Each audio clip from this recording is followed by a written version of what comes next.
Thank you so much, Ikram Saab, for joining us. Tariq Saab, जिस तरह इकराम साहब ने कहा कि भाई this is something that we were expecting from the Prime Minister's side, not from Chaudhary Nisar और उनके जो तमाम मिनिस्टर्स हैं.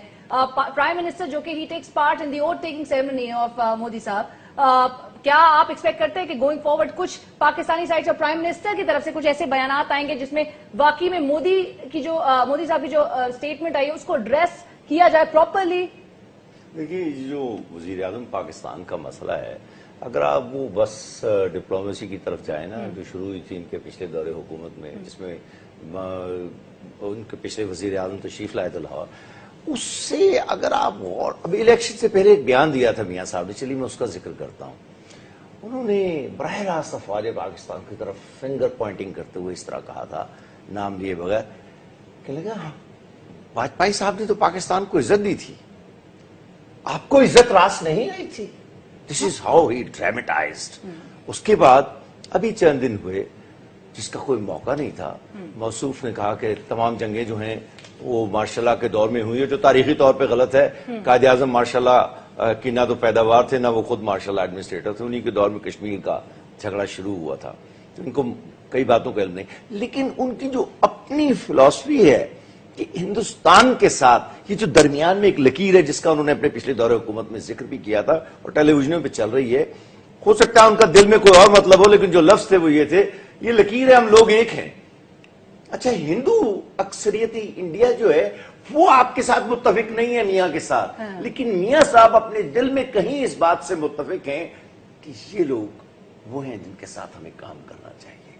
चुनांचे ये तजाद जो है उसका नुकसान पाकिस्तान को दुनिया में इमेज की शक्ल में भी हो रहा है. मसलन अभी इमेज की बात हुई है, तो होता ये है कि बयान के जवाब में बयान देने से रूस और अमेरिका में लड़ाई नहीं हो जाती, बयान ही रहते हैं वो. अगर इन्होंने बयान दिया कि पाकिस्तान की दहशतगर्दी से हमारी नाक में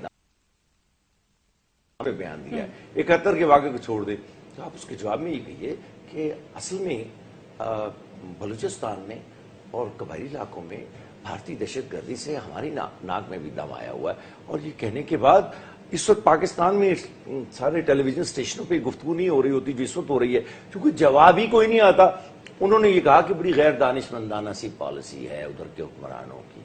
अगर वो गैर दानिशमंद हैं, फिर तो आप वाकई उनके साथ काम नहीं कर सकते. उसका दूसरा मतलब पता क्या होता है कि कोई पागल लोगों का कोई हुजूम है, क्योंकि गैर दानिशमंदाना का उलट यही है. बिल्कुल. बट तारिक साहब, अभी जिस तरह हम ट्रेड की बातें करते हैं, हम जो मोस्ट फेवर्ड नेशन के स्टेटस की बात करते हैं इंडिया को देने के लिए, हम बड़े बरकरार बहुत ही एंक्शियसली. जरा मैं आपकी बात समझ गया हूँ. अभी 8-9 महीने पहले, शायद उससे कुछ महीने पहले, शहबाज शरीफ साहब उधर अमृतसर गए थे और यहाँ की सारी गाने वालियां और सब लोग उन्होंने बड़े गाए, और इन्होंने सिखों वाली पंजाबी में एक बड़ी, चूंकि ये लोग अमृतसर से इनका ताल्लुक है, बड़ी खूबसूरत सी तकरीर की. मुझे भी अच्छी लगती है वो पंजाबी, लेकिन मैं कहना ये चाह रहा हूं कि ज़हनी तौर पर एक हम आहंगी है, लेकिन वो आपके हम आहंग होने के लिए तैयार नहीं है. ये बात मियाँ साहब को बतौर वजीर आज़म समझ नहीं आ रही. दूसरी और आखिरी बात करता चलूं जो मेरी तरफ से, उसके बाद अगर मौका मिला तो करेंगे. देखिए, सूरत हाल ये है कि अगर आप उनकी फॉरेन पॉलिसी लाइन को देखें जो सुषमा स्वराज ने दी है राहदारी के मुतालिक, कि हमें ये कबूल नहीं है. मैंने इशारतन कहा था, कबूल न होने का मतलब ये है कि हम इसके खिलाफ रद्द-ए-अमल देंगे.